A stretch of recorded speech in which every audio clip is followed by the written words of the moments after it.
were a lot of things that surprised me.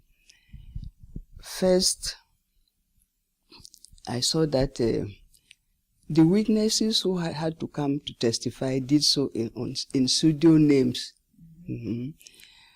And then I saw that there were court reporters.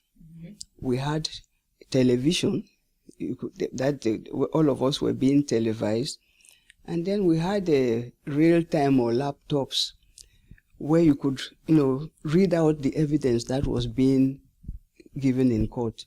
In my country, even at the level of the Supreme Court, we take down notes ourselves, and you write out your ruling and decisions on your own.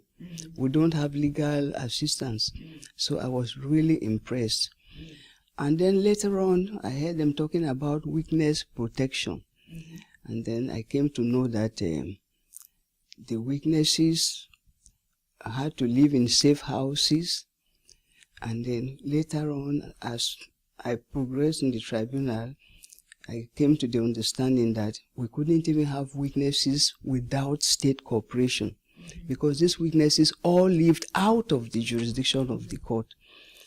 And those of them who were serving imprisonment terms in Rwanda, we had to get government approval from the government of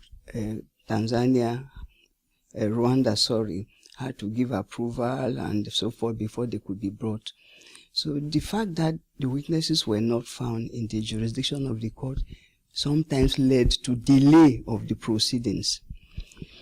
And then another big change that I noticed was on the procedure.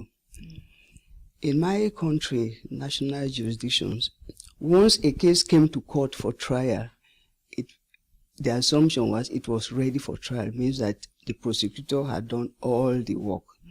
But in the International Tribunal, we had a lot of pre-trial motions, pre-trial conferences, both with the defense and the prosecution.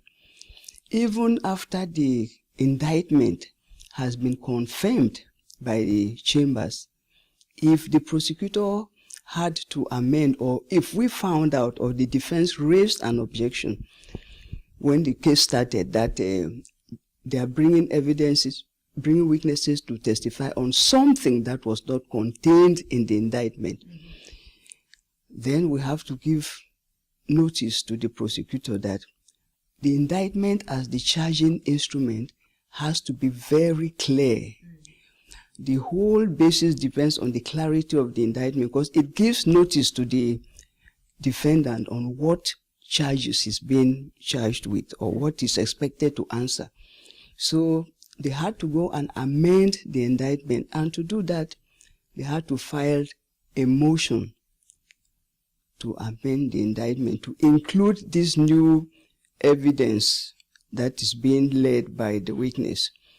After that, the defense also was entitled to ask for time to go and investigate this new aspect of the indictment so that they can have witnesses to rebut whatever evidence the prosecution adduced. So it led to a lot of delay. That's one of the reasons why cases in the International Tribunal take so long.